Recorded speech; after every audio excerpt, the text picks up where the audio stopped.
الحمد للہ رب العالمین والعاقبۃ للمتقین والصلاة والسلام علی سید الانبیاء والمرسلین وعلی آلہ واصحابہ اجمعین اما بعد فقد قال سبحانہ وتعالی فی کلامہ المبین انا فتحنا لک فتحا مبینا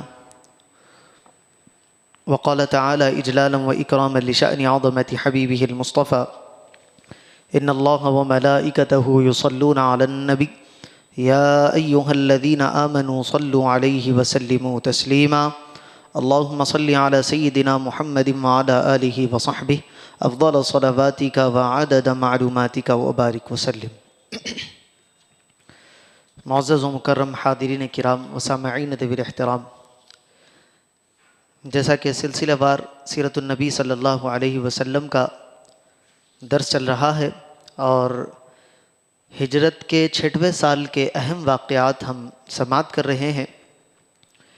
ہجرت کے 6ویں سال کے اہم واقعات میں صلح حدیبیہ اور اس کا دوسرا نام بیعت رضوان ہے، اس کا ہم مفصل بیان سماعت کر رہے تھے کہ صلح حدیبیہ کب پیش آیا اور کیا اس کی وجوہات بنی۔ میں سرسری طور پر کچھ باتیں عرض کر کے پھر ہم اپنے ٹاپک کی طرف آئیں گے۔ یہ کیوں ہوا تھا کہ رسول اللہ صلی اللہ علیہ وسلم نے خواب میں دیکھا کہ آپ عمرے کے لیے تشریف لے جانے والے ہیں، کیونکہ انبیاء کا خواب حق ہوتا ہے اور اللہ کی جانب سے وحی ہوتی ہے۔ تو حضور پاک علیہ الصلاۃ والسلام نے ارادہ کیا کہ ہم مدینہ منورہ سے عمرے کے لیے جائیں گے۔ حضور مکے سے نکل کر مدینہ میں 6 سال ہو گئے تھے، اب تک صحابہ کرام مکے کی طرف نہیں گئے تھے اور مکے والوں کی طرف سے بہت دشمنیاں بھی صحابہ کرام کے ساتھ تھی، جس کا آپ خلاصہ سن چکے ہیں کہ جنگ بدر ہوئی، احد ہوئی، خندق ہوئی، یہ ساری چیزیں آپ کے سامنے ہیں۔ رسول اللہ صلی اللہ علیہ وسلم حدیبیہ کے مقام پر مکے کے قریب میں پہنچے تو پتہ چلا کہ کفار مکہ مکے میں آنے نہیں دیں گے اور وہ لوگ باہر نکل آئے ہیں مسلمانوں کو روکنے کے لیے۔ حضور پاک علیہ الصلاۃ والسلام نے صلح کی پیشکش کی کہ آؤ ہم دونوں صلح کر لیتے ہیں، لڑائی جھگڑے میں کچھ نہیں رکھا، تمہیں پریشانی ہو رہی ہے اور ہمارے پاس بھی پریشانی کا معاملہ ہے، یہ دونوں طرف لڑائی ہوتی ہے تو دونوں کا نقصان ہوا کرتا ہے۔ بدر میں ہم جیتے، احد میں کوئی ہار جیت نہیں ہوئی لیکن دونوں کا نقصان ہوا، مسلمانوں کا بھی نقصان ہوا، کافروں کا بھی نقصان ہوا۔ خندق میں بھی لڑائی نہیں ہوئی مگر بہت دنوں تک انتظار کرنا پڑا، بہت ان کا مالی نقصان ہوا تھا۔ تو حضور نے فرمایا کہ تمہارا نقصان ہو رہا ہے، آؤ اس بات پر صلح کر لیں گے کہ ہم آپس میں 10 سال تک کے لیے نہیں لڑیں گے۔ اور انہوں نے کیسے قبول کیا وہ سارا واقعہ آپ کے سامنے رکھا گیا کہ قبول کرنے سے پہلے کیا کیا شرائط لگائی گئی۔ اس میں یہ تھی کہ مسلمان اس سال عمرہ بغیر ادا کیے کہ واپس چلے جائیں گے اور آئندہ سال عمرے کے لیے آئیں گے تو صرف 3 دن تک مکہ مکرمہ میں ٹھہریں گے، پھر وہ واپس چلے جائیں گے۔ کوئی ہتھیار وہ ساتھ لے کر نہیں آئیں گے اور تلوار وغیرہ لائیں گے بھی تو وہ نیام میں اور اپنی تھیلی میں رکھ کر لائیں گے۔ مکے میں جو مسلمان پہلے سے مقیم ہیں ان کو وہ اپنے ساتھ مدینے نہیں لے جا سکتے ہیں، اور مسلمان اگر کوئی مکے سے بھاگ کر مدینے چلے گئے تو اس کو واپس مکے والوں کے حوالے کرنا پڑے گا، اور اگر کوئی شخص مدینے سے مکہ مکرمہ آ جائے تو پھر مدینے واپس نہیں بھیجا جائے گا، مکے ہی میں اس کو رکھ لیا جائے گا۔ پھر اسی طرح عرب کے جو قبیلے تھے جن میں قبیلہ بکر کا خزاعہ کا نام آتا ہے، ان لوگوں کو اختیار دیا گیا تھا کہ جو مسلمانوں کے ساتھ ہونا چاہتے ہیں مسلمانوں کے ساتھ ہو جائے، جو قریش کے ساتھ کفار مکہ کے ساتھ ہونا چاہتے ہیں وہ ان کے ساتھ ہو جائے، ان کو آپشن دیا جائے گا۔ یہ شرطیں ظاہری طور پر مسلمانوں کے حق میں نہیں محسوس ہو رہی تھی، کہ ایسا محسوس ہو رہا تھا کہ مسلمان دب کر صلح کر رہے ہیں۔ ہر بات کافروں کی مانی جا رہی تھی کہ مکے سے اس سال عمرہ ادا نہیں کریں گے، یہ بھی صحابہ کرام کے لیے قابل قبول بات نہیں تھی۔ پھر آئندہ آئیں گے تو صرف 3 دن ٹھہریں گے، پھر مکے سے کوئی مدینے آئے گا تو اس کو مکے واپس بھیج دینا پڑے گا، مدینے سے کوئی جائے گا تو مکے والے رکھ لیں گے۔ ظاہری طور پر صحابہ کو ایسا محسوس ہو رہا تھا کہ یہ صلح ہمارے حق میں نہیں ہے، ہم دب کر ڈر کر صلح کر رہے ہیں۔ اس کا اظہار حضرت سیدنا عمر فاروق رضی اللہ عنہ نے کیا، پوچھا کہ یا رسول اللہ صلی اللہ علیہ وسلم ہم اتنا دب کر صلح کیوں کر رہے ہیں؟ حضور نے فرمایا کہ اے عمر، جو میں دیکھ رہا ہوں وہ تم محسوس نہیں کر سکتے، جو مجھے اللہ تعالیٰ نے جس کی خبر دی ہے۔ پھر اس کے بعد جب یہ پوری صلح ہو گئی، حضرت نبی پاک علیہ الصلاۃ والسلام پر اللہ تعالیٰ نے وحی کا نزول فرمایا، سورۃ الفتح کی آیتوں کا نزول ہوا، انا فتحنا لک فتحا مبینا، کہ بے شک اے حبیب ہم نے آپ کو ایک روشن فتح عطا فرمائی ہے، فتح مبین، ایک بہت کامیابی والی فتح عطا فرمائی۔ حضور نے حضرت عمر کو بلایا اور کہا کہ سنو اے عمر، اللہ کیا فرماتا ہے۔ جب حضرت سیدنا عمر فاروق رضی اللہ تعالی عنہ نے جب یہ آیت مبارکہ سنی تو بہت ان کو افسوس ہوا۔ روایت میں آتا ہے کہ بہت دنوں تک توبہ و استغفار کرتے رہے، اور اپنے اس عمل پر کہ انہوں نے حضور پاک علیہ الصلوۃ والسلام سے سوال کیا کہ یا رسول اللہ ہم اتنا دب کر کیوں صلح کر رہے ہیں، صرف اتنا سوال کرنے پر ان کو شرمندگی محسوس ہوئی۔ اللہ کی بارگاہ میں کئی دنوں تک حضرت سیدنا عمر فاروق رضی اللہ تعالیٰ عنہ توبہ و استغفار کرتے رہے۔ یہ اجمالی خاکہ تھا جو میں نے آپ کو پچھلے دروس میں جو سنایا تھا اس کا واقعہ تھا۔ آخری بات ہماری جو ہوئی تھی کہ سہیل ابن عمرو کفار مکہ کی جانب سے آیا تھا صلح کرنے کے لیے، اور سہیل ابن عمرو ابھی شرائط لکھا رہا تھا کہ اس کا بیٹا ابو جندل جو صحابی رسول ہے، ایمان قبول کر چکے تھے، اسلام لا چکے تھے، مکے میں رہ رہے تھے۔ کفار مکہ کا یہ رواج تھا کہ جو اسلام قبول کر لے مکہ میں اس کو بہت زیادہ ستایا جاتا تھا، تکلیفیں پہنچائی جاتی تھی۔ تو ابو جندل کے ساتھ بھی یہی ہو رہا تھا کہ ان کو بہت زیادہ ٹارچر کیا جا رہا تھا مکہ مکرمہ میں، یہاں تک کہ ابو جندل کے ہاتھ میں اور پیروں میں بیڑیاں ڈال دی گئی، ان کو قید کر دیا گیا۔ جب سہیل ابن عمرو ان کے والد یہاں صلح میں مصروف تھے، موقع پا کر سہیل ابن عمرو اپنے گھر سے بھاگے اور حدیبیہ کے مقام پر مسلمانوں کے پاس آ گئے۔ آ کر رسول پاک علیہ الصلوۃ والسلام کے پاس عرض کرنے لگے کہ یا رسول اللہ مجھے اپنے ساتھ لے جائے۔ سہیل ابن عمرو نے کہا کہ ابھی ہمارا معاہدہ ہو رہا ہے، معاہدے میں ایک شق یہ ہے کہ کوئی مکے سے آئے گا تو اس کو واپس لوٹایا جائے گا۔ حضور نے کہا کہ ابھی معاہدہ تو پورا نہیں ہوا، ابھی معاہدے سے پہلے آئے ہیں دستخط ہونے سے، تو ہم ان کو ساتھ رکھیں گے۔ اس نے کہا کہ اگر آپ ان کو ساتھ رکھیں گے تو پھر معاہدہ کینسل۔ حضور نے دیکھا کہ معاہدہ ضروری ہے، اسی لیے رسول پاک علیہ الصلوۃ والسلام نے کہا کہ اے ابو جندل واپس چلے جاؤ، اللہ کی بارگاہ سے یہ امید رکھو کہ اللہ تعالیٰ تمہارا حال بہتر کرے گا، اور اللہ کی بارگاہ میں دعا کرتے رہو۔ ابو جندل نہ چاہتے ہوئے بھی پلٹ کر والد کے ساتھ چلے گئے، اور رسول پاک علیہ الصلوۃ والسلام نے یہ صلح مکمل کر لی۔ اب اس کے بعد ہوا یہ کہ اس کے بعد کا واقعہ بھی میں نے آپ کو سنا دیا تھا کہ رسول پاک علیہ الصلوۃ والسلام نے اعلان کرا دیا کہ اب سارے صحابہ اپنا احرام کھول دے، لیکن کوئی صحابی رسول ہے کہ احرام کھولنے کے لیے تیار نہیں ہے۔ ان کا سوچنا یہ تھا کہ کہیں اللہ کی جانب سے وحی آ جائے اور اللہ یہ فرما دے کہ اے حبیب گھس جاؤ مکے میں اور لڑائی کرو، لڑائی کر کے مکے کو حاصل کر لو۔ صحابہ کرام اس جوش اور جذبے کے ساتھ تھے کہ اللہ کا جو حکم ہوگا ہم ویسا کام کرنے کے لیے تیار ہے۔ لیکن جب رسول پاک علیہ الصلوۃ والسلام نے خود احرام کھول لیا، اپنا جانور ذبح کر دیا، تو وہ سمجھ گئے کہ اب کوئی راستہ نکلنے والا نہیں ہے مکہ مکرمہ پہنچنے کا، عمرہ کرنے کا۔ لہذا تمام صحابہ کرام رضوان اللہ علیہم اجمعین اپنے احرام کھول دیتے ہیں اور اپنے جانور کو ذبح کر کے مدینہ منورہ واپس جانے کی تیاری کرتے ہیں۔ اب ہوا یہ کہ مدینہ منورہ میں رسول پاک علیہ الصلوۃ والسلام آ گئے، مدینہ میں رہنے لگے۔ یہ صلح کے بعد حضرت ابو بصیر نامی ایک صحابی تھے، بڑی عمر کے تھے، مکے میں رہتے تھے، ان پر بھی ظلم و زیادتی ہو رہی تھی اسلام لانے کے بعد۔ تو موقع پا کر انہوں نے مکے کو چھوڑ کر مدینہ منورہ کا رخ کیا۔ جب یہ مکے سے نکلے تو مکے والوں نے ان کے پیچھے دو لوگوں کو چھوڑ دیا، وہ لوگ ان کا پیچھا کرتے کرتے کرتے مدینہ تک پہنچ گئے۔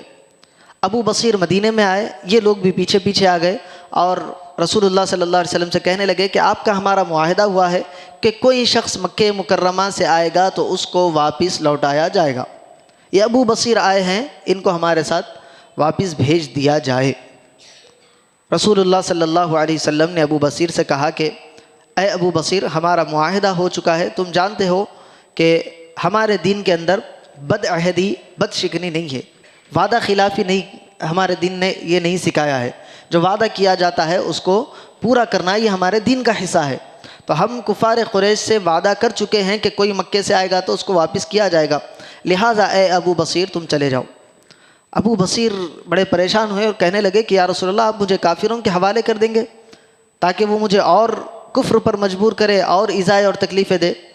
تو جناب ابو بصیر تھے، رسول پاک علیہ الصلوۃ والسلام نے کہا کہ جو بھی ہوگا اللہ تعالیٰ تمہارے حق میں بہتر کرے گا، اللہ کی ذات سے امید رکھو، اس کی بارگاہ میں دعا کرتے رہو، اللہ تعالیٰ تمہارا فیصلہ بہتر فرمائے، لیکن معاملہ یہی ہے کہ تمہیں واپس جانا پڑے گا۔ جب رسول پاک علیہ الصلاۃ والسلام کا حکم ہو گیا، ابو بصیر مجبوراً ان کے ساتھ مکہ مکرمہ واپس جانے کے لیے تیار ہو گئے۔ اب دونوں کافروں نے حضرت ابو بصیر کو ساتھ لے کر واپس مکے جانے لگے۔ ذوالحلیفہ نامی ایک مقام ہے جو مدینہ منورہ سے مکے جاتے وقت پہلا جو اسٹاپ آتا ہے، جہاں عمرہ کرنے والوں کو احرام باندھنا لازم ہے، ذوالحلیفہ کا مقام ہے، وہاں سے میقات مدینے والوں کا شروع ہوتا ہے۔ اس مقام پر جب پہنچے تو وہ لوگ کھانے کے لیے بیٹھے۔ کھانا کھاتے وقت وہ دونوں کافر آپس میں بات کرنے لگے۔ ایک نے کہا کہ میں نے نئی تلوار خریدی ہے اور یہ بہترین تلوار ہے، میں نے یہ جنگ میں اس تلوار کو استعمال کیا، کیونکہ ابو بصیر بھی مکے کے تھے، دوستانہ تعلقات تھے، لیکن اسلام کی بنا پر ان کے ساتھ یہ عمل کیا جا رہا تھا۔ تو ابو بصیر نے موقع کا فائدہ اٹھایا اور کہا کہ اچھا بتاؤ تم نے نئی تلوار لی، کیسی ہے، میں بھی دیکھنا چاہتا ہوں۔ اس طرح کے ان کے ساتھ گفتگو کرتے ہوئے ایک کافر کے ہاتھ سے ابو بصیر نے اس کی تلوار لے لی۔ جیسے ہی ابو بصیر کے ہاتھ میں تلوار آئی، ابو بصیر نے جس کی تلوار تھی اس کی گردن اڑا دی۔ جیسے ہی دوسرے کافر نے دیکھی تو وہ بڑی تیزی کے ساتھ بھاگا مدینہ منورہ کی جانب، مسجد نبوی کے اندر گھس گیا اور رسول پاک علیہ الصلاۃ والسلام سے پناہ چاہنے لگا اور عرض کرنے لگا کہ اے محمد صلی اللہ علیہ وسلم، ابو بصیر نے میرے اور ایک ساتھی کو قتل کر دیا ہے۔ جب رسول پاک علیہ الصلاۃ والسلام نے یہ واقعہ سنا تو کہا کہ ابو بصیر نے تو آگ بھڑکانے کا کام کر دیا۔ جب یہ کافر ابھی سنا رہا تھا، ابو بصیر بھی پیچھے سے پہنچ گئے اور وہ یہ چاہتے تھے کہ رسول اللہ صلی اللہ علیہ وسلم ان کو مدینے میں رکھ لے۔ ابو بصیر سے رسول اللہ نے کہا کہ ہم کسی بھی حالت میں بد عہدی نہیں کریں گے، وعدہ خلافی نہیں کریں گے، ہم نے تم کو واپس دے دیا ہے، تم مکے جانا ہی جانا ہے تمہارا۔ تو ابو بصیر کہنے لگے کہ یا رسول اللہ، آپ نے اپنا وعدہ پورا کیا، آپ نے مجھے ان کافروں کے حوالے کر دیا، میں نے ان کے ساتھ جو کرنا تھا میں کر لیا، اب میں واپس جا رہا ہوں، نہ میں مدینے میں رہوں گا نہ مکے میں رہوں گا، آپ کا وعدہ بھی پورا ہو گیا، اب میں اپنا خود مختار ہوں، اب جو بھی کروں گا یہ میری ذمہ داری ہے۔ حضور نے کہا کہ ٹھیک ہے، تمہیں کیا کرنا ہے کر لو، لیکن مدینے میں ہم آپ کو پناہ نہیں دے سکتے۔ حضور پاک علیہ الصلاۃ والسلام کا جب یہ غیظ و غضب ابو بصیر نے دیکھا کہ رسول اللہ اس عمل سے ناراض ہوئے ہیں کہ میں نے اس کافر کو ہلاک کر دیا ہے، ابو بصیر جو ہے مدینہ منورہ سے نکلے اور ساحل سمندر پر، جو راستہ ایک لانگ روٹ تھی مکے کی، وہاں پر جا کر انہوں نے اپنا پڑاؤ ڈال لیا۔ ابو بصیر وہاں رہنے لگے۔ مکے والوں کو خبر ہوئی کہ ابو بصیر نے یہ معاملہ کر لیا ہے اور وہ ایک الگ مقام پر پڑاؤ ڈال چکے ہیں اور اپنی حفاظت خود آپ کر رہے ہیں۔ اب جتنے لوگوں کو مکہ مکرمہ میں معلوم ہوتا رہا، وہ لوگ ایک کے بعد دیگرے نکلتے گئے۔ مدینے تو نہیں جا سکتے تھے، اگر مدینے جائیں گے تو واپس لوٹا دیے جائیں گے، تو وہ سارے ابو بصیر کے پاس آنے لگے، ایک وہاں پر پڑاؤ قیام ڈالنے لگے۔ روایت میں آتا ہے کہ 70 آدمی وہاں جمع ہو گئے، مکے سے نکلتے ابو بصیر کے پاس آ کر وہاں پر اپنا خیمہ لگا لیتے۔ اسی میں ابو جندل بھی آ گئے تھے۔ تو اب یہ لوگ کیا کرنے لگے، مکہ مکرمہ میں جو ان کو ستایا کرتے تھے، اب یہ ان لوگوں سے بدلہ لینے لگے۔ ان لوگوں کے قافلے ساحل سمندر کے پاس سے دوسرے مقامات پر جاتے تھے تو یہ لوگ پکڑتے ان کو اور ان کا ساز و سامان چھین لیتے۔ مکے والوں کا یہ معاملہ تھا کہ جب بھی کوئی ایمان لے آتا تو مکے والے اس کے گھر پر حملہ کرتے، اس کے گھر میں جو بھی ساز و سامان ہوتا وہ چھین لیتے۔ تو اب یہ مکے والے ستائے ہوئے تھے، یہ سارے کے سارے 70 افراد، انہوں نے موقع کو غنیمت جانا، ایک ٹیم بنائی، جو مکے سے آتا اس کا سامان چھین لیتے۔ اب مکے والے تنگ ہو گئے کہ بھئی جو جا رہا ہے ان کو یہ لوگ تکلیف دے رہے ہیں، ادھر سے جائیں گے تو بدر کے مقام پر ادھر کے صحابہ کرام ہیں، ادھر سے جائیں گے تو ابو بصیر وغیرہ پورے بیٹھے ہوئے ہیں، اب کرے تو کرے کیا؟ لا محالہ انہوں نے رسول پاک علیہ الصلاۃ والسلام کے پاس پھر فریاد کی، آئے اور کہا کہ ہم ہی نے شرط میں، معاہدے میں یہ شرط لکھائی تھی کہ جو مکے سے مدینے آئے گا اس کو واپس لوٹایا جائے گا، لیکن ہم کچھ الگ سوچ کر یہ شرط لکھائے تھے، لیکن معاملہ کچھ الٹ ہو گیا۔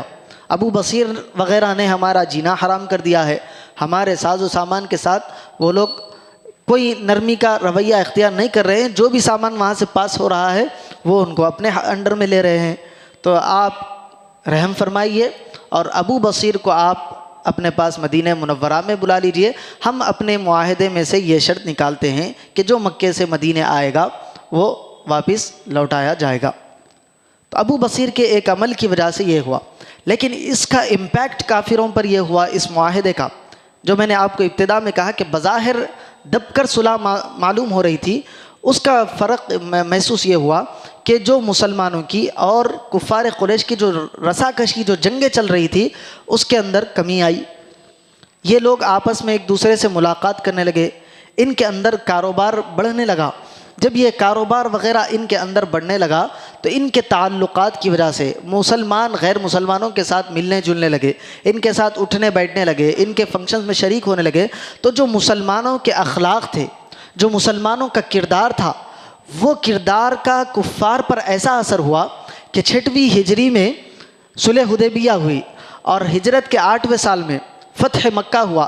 ان 2 سالوں میں جتنے مسلمان ایمان لائے، یہ 13 سال رسول اللہ کے مکی زندگی کے اور 6 سال مدنی زندگی کے صلح حدیبیہ تک 19 سال کے عرصے میں اتنے مسلمان نہیں ہوئے جتنے یہ 2 سالوں میں ہوئے. اس کا اثر یہ ہوا، جو صحابہ کرام سمجھ رہے تھے کہ یہ ہمارے حق میں نہیں ہے، تو رسول اللہ نے فرمایا تھا کہ جو میں دیکھ رہا ہوں وہ تم نہیں دیکھ رہے. صحابہ کرام ظاہری طور پر دیکھ رہے تھے کہ دب کر صلح کی جا رہی ہے، لیکن رسول اللہ آنے والے حالات کو دیکھ رہے تھے کہ اس سے کیا مثبت نتائج نکلنے والے ہیں. تو اس کا ایک مثبت نتیجہ یہ بھی تھا کہ ان کے آپسی میل جول کی وجہ سے جو جنگوں کے اوپر رسول اللہ نے کنٹرول لگایا کہ آئندہ 10 سال تک ہم جنگ نہیں کریں گے، اس کا فائدہ یہ ہوا کہ مسلمان غیر مسلمان ایک دوسرے سے ملاقات کرنے لگے، ان کے اندر تجارت بڑھی اور معاشی مستحکم بھی ہوئے یہ صحابہ کرام. اور ان کے اخلاق اور کردار کی وجہ سے صحابہ کرام اسلام کو یہ فائدہ ہوا کہ بہت سارے غیر مسلم دائرہ اسلام میں داخل ہوئے. تو ان لوگوں نے کہا کہ یا رسول اللہ، اے محمد صلی اللہ علیہ وسلم، آپ اپنے لوگوں کو مدینے میں بلا لیجئے تاکہ ہمارے تجارتی قافلے آسانی کے ساتھ پاس آؤٹ ہو سکے. تو رسول پاک علیہ السلام نے ابو بصیر کے نام خط لکھا کہ اے ابو بصیر، ہمارا جو معاہدہ ہوا تھا حدیبیہ میں، اس میں جو شرط لگائی گئی تھی وہ شرط مکمل ہوئی، اس کو انہوں نے ہٹا دیا ہے. اب آپ لوگ چین و آرام کے ساتھ مدینہ منورہ واپس آ جائے، آپ کے لیے مدینے کے دروازے کھلے ہیں. جب یہ خط ابو بصیر تک پہنچا تو حضرت ابو بصیر کے بارے میں آتا ہے کہ اس وقت حضرت ابو بصیر رضی اللہ عنہ نزع کی حالت میں تھے، یعنی بالکل آپ کے انتقال کا وقت قریب آ چکا تھا. اس وقت ابو بصیر کے ہاتھ میں خط پہنچا تو ابو بصیر نے وہ خط پڑھا، اپنے آنکھوں کو لگایا، سر پر رکھا اور اسی حالت میں ان کی روح پرواز ہو گئی. ابو جندل وغیرہ نے وہاں پر ابو بصیر کی تدفین اسی مقام پر جہاں پر وہ لوگ پڑاؤ ڈالے ہوئے تھے وہاں پر ان کی قبر بنائی اور ایک یادگار کے طور پر وہاں پر مسجد کی بنا رکھی. مسجد بنا کر وہ لوگ پھر مدینہ منورہ میں آ گئے. اب یہ جو معاہدہ ہوا تھا صلح حدیبیہ کے، اس کے اندر جو شرط لگائی گئی تھی کہ 10 سال تک ہم قید نہیں کریں گے، اس کا ایک تو مثبت نتیجہ میں نے آپ کو بتا دیا کہ بہت سارے کفار اس عرصے میں مسلمان ہوئے. اس کے بعد رسول پاک علیہ السلام کو کھل کر دعوت و تبلیغ کا موقع ملا.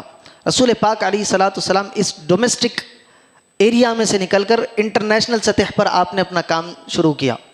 آپ عرب سے نکل گئے، اب عرب کے دشمنوں کو آپ نے لگام لگا دی 10 سال کے لیے. 10 سال کے لیے معاہدہ ہوا، لیکن یہ معاہدہ 1-1.5 سال چلا، اس کے بعد ٹوٹ گیا، اس کی تفصیل آگے آئے گی. لیکن یہ 1-1.5 سال میں جو رسول پاک علیہ السلام نے انٹرنیشنل موومنٹ کا آغاز کیا، آپ نے فارس میں، ایران میں، دیگر مقامات پر کے بڑے بڑے بادشاہوں کو آپ نے خطوط بھیجے، اسلام کی دعوت دی. کسی نے اسلام قبول کیا، کسی نے کیا معاملہ کیا، وہ آگے آپ کو تفصیل آئندہ دروس میں سننے کو ملے گی. لیکن رسول پاک علیہ السلام جو حالات کو دیکھ رہے تھے، جو رسول پاک علیہ السلام کا مشن تھا، اس مشن کے اندر یہاں سے تیزی پیدا ہوئی حدیبیہ کی صلح کے بعد. تو یہی رسول پاک علیہ السلام نے فرمایا تھا کہ اے عمر، جو میں دیکھ رہا ہوں وہ تم نہیں دیکھ رہے ہیں. آنے والے حالات مسلمانوں کے لیے سازگار ہوں گے. اسی لیے اللہ نے فرمایا تھا کہ انا فتحنا لک فتحا مبینا. اے محبوب، یہ ظاہری طور پر دب کر صلح محسوس ہو رہی ہے، لیکن ہم نے آپ کو ایک روشن فتح عطا فرما دی. فتح مبین ہم نے آپ کے نام کر دی ہے. اس فتح مبین کا اثر یہ ہوا کہ دور دور مقامات تک اسلام کی روشنی، اسلام کی کرنیں اللہ کے حبیب علیہ السلام کے خطوط کے ذریعے پھیلی. میں اگر یہاں سے آگے جاؤں گا تو بڑی تفصیل طلب ہے، انشاءاللہ ہم اس کو آگے کے دروس میں کنٹینیو کریں گے. آج کے بارے میں مجھے جو اعلان کرنا ہے کہ آج ہماری مسجد میں سیرت النبی صلی اللہ علیہ وسلم کانفرنس کا ہم انعقاد عمل میں لا رہے ہیں.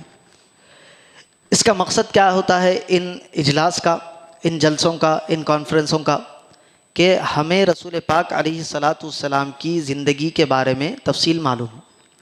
ہم رسول پاک علیہ الصلاۃ والسلام کے امتی ہے، مگر کتنے ایسے لوگ ہیں جن کو رسول پاک علیہ الصلاۃ والسلام کی فیملی کے بارے میں معلوم؟ حضور کی 11 ازواج ہے معلوم ہے، لیکن نام کس کو معلوم ہے؟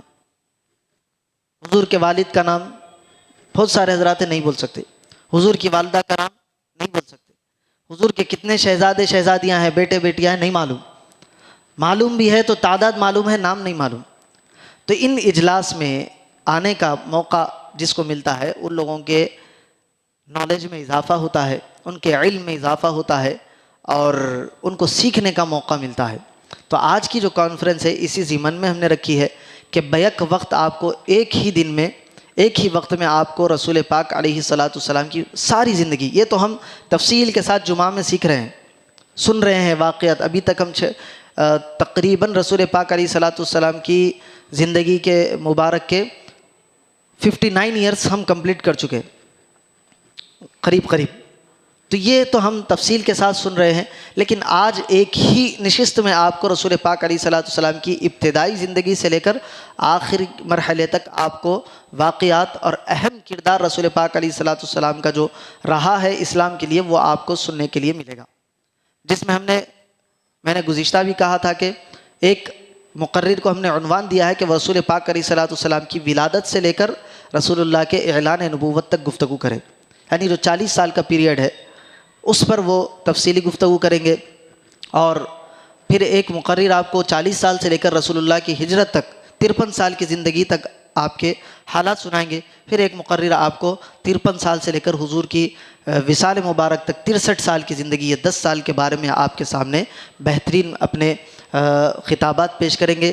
اب آپ کو کرنا یہ ہے کہ آپ کو خود بھی آنا ہے، اپنے بچوں کو بھی لانا ہے، اپنے دوست و احباب کو بھی لے کر اس مسجد میں آج نماز عصر آپ کو ادا کرنا ہے۔ نماز عصر کے فوری ساتھ اس کانفرنس کا آغاز ہوگا، عصر سے لے کے مغرب تک، پھر مغرب کی نماز ہوگی، مغرب سے لے کے عشاء تک آپ کو بہترین مقررین کے بہترین خطابات سننے کا موقع ملے گا، اور بہت کچھ آپ کو اس میں سیکھنے کا بھی موقع ملے گا۔ تو میں جو بتا رہا تھا، ان کانفرنس سے ہوتا یہ ہے کہ ہماری زندگی کے اندر تبدیلی لانے کا موقع ملتا ہے۔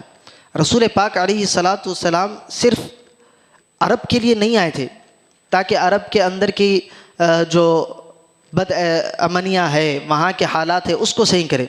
اللہ کے حبیب علیہ الصلاۃ والسلام کے بارے میں قرآن مجید میں کیا ہے کہ وما ارسلناک الا رحمۃ للعالمین، اللہ نے رسول اللہ پاک علیہ الصلاۃ والسلام کو سارے جہانوں کے لیے رحمت بنا کر بھیجا۔ اور رسول پاک علیہ الصلاۃ والسلام فرماتے ہیں کہ وما ارسلناک الا کافۃ للناس، میں ساری دنیا والوں کے لیے رسول بنا کر بھیجا گیا ہوں۔ تو یہ رسول کسی ایک خطے کے لیے، کسی ایک قوم کے لیے نہیں آئے، بلکہ ساری دنیا کے لیے آپ رسول بنا کر بھیجے گئے ہیں۔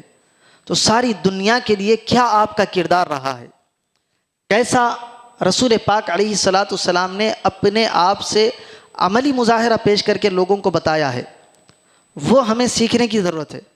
ہم مسلمان ہیں، لیکن رسول پاک علیہ الصلاۃ والسلام نے جیسی زندگی گزاری ہے، کیا ویسی زندگی ہماری ہے؟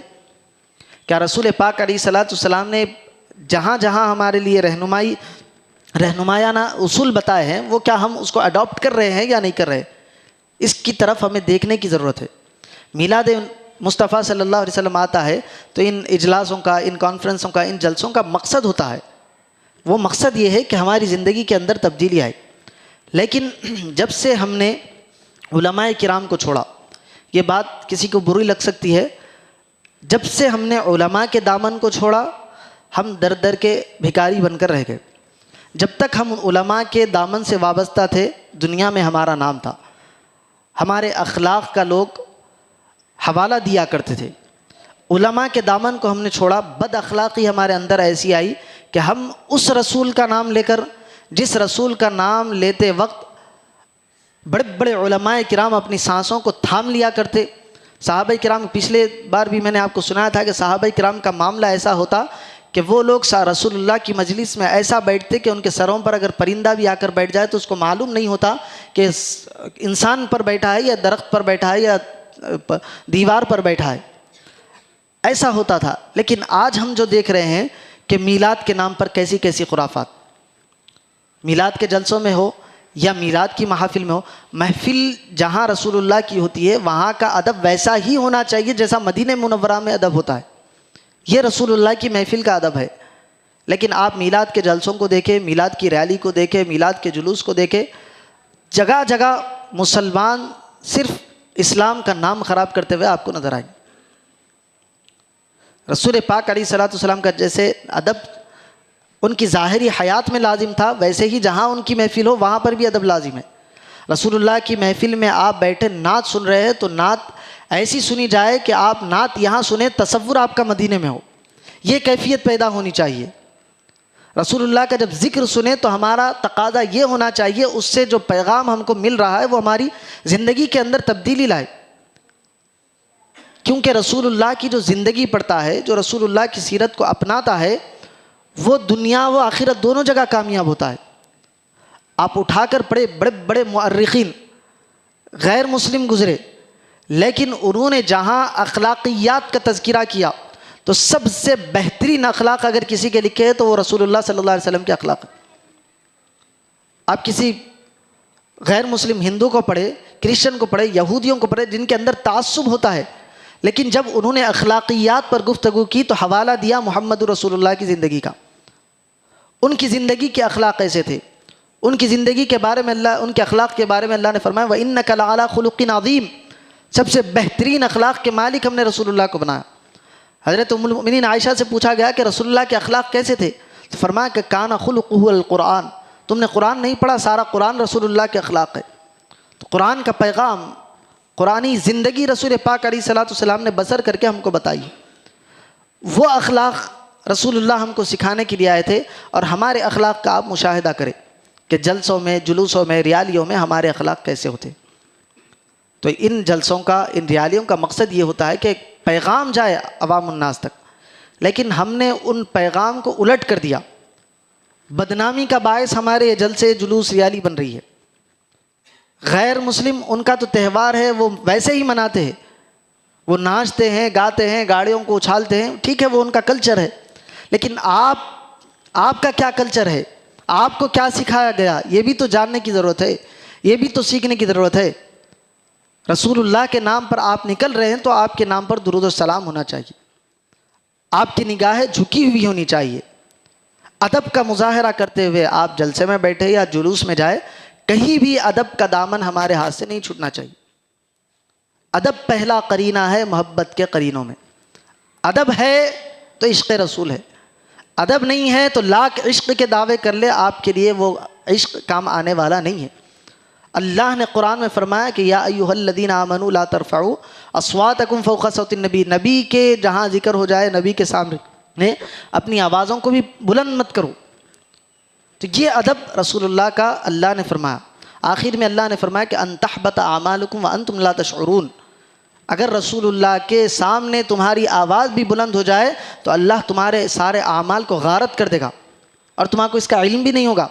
اگر علم ہوگا کسی کو تو بچانے جائے گا، اس کو معلوم ہی نہیں ہوگا تو بچائے گا کیا؟ پہنچے گا اللہ کے دربار میں تو سارا نامہ اعمال آپ کا خالی ہوگا. تو یہ رسول پاک علیہ الصلوۃ والسلام کی مجلسوں کا ادب ہوتا ہے. تو جہاں رسول اللہ کا نام لیا جائے، چاہے وہ جلسہ ہو، جلوس ہو، ریالی ہو، وہاں پر انتہائی ادب کے ساتھ جائے. 2 دن کے بعد ہمارے حیدرآباد میں ریالی ہے. میں تو کہوں گا کہ احتیاط کرے، نہ جائے آپ کے لیے بہتر ہے. جا رہے ہیں تو عشق میں ڈوب کر جائے، اور وہ عشق کے ساتھ ادب آپ کے ساتھ ہونا چاہیے. ادب ملحوظ نہیں رکھ سکتے تو معذرت کے ساتھ آپ ایسے جلسوں میں، جلوسوں میں نہ جایا کریں. وہاں جائے جہاں آپ کو ادب سکھایا جاتا ہے. جائیں گے گاڑیاں اچھالیں گے. اب تو سننے میں آ رہا ہے کہ پولیس بڑی سختی کے ساتھ ایکشن لینے والی ہے اور وہ شاید کیسز بچوں پر بک کر سکتے ہیں. تو لہذا میں نوجوانوں سے گزارش کروں گا کہ بائک وغیرہ کے سٹنٹس نہ کرے، سائلنسر وغیرہ نکال کر گاڑی نہ چلائے. آپ کی ایک رات کی خوشی آپ کے لیے آگے جا کر جانے وبال بن سکتی ہے. جو ہم اخبارات میں پڑھ رہے ہیں، نیوز وغیرہ میں دیکھ رہے ہیں، آپ کے ساتھ کیسز بک ہو سکتے ہیں. نوجوانوں کو احتیاط کرنے کی ضرورت ہے. میں اللہ تعالیٰ کی بارگاہ میں دعا کرتا ہوں کہ کہنے اور سننے سے زیادہ اعمال صالحہ کی توفیق عطا فرمائے. وصلی اللہ تعالیٰ وسلم علی خیر خلق سیدنا محمد وعلی آلہ واصحابہ اجمعین برحمتک یا ارحم الراحمین. الحمد للہ رب العالمین.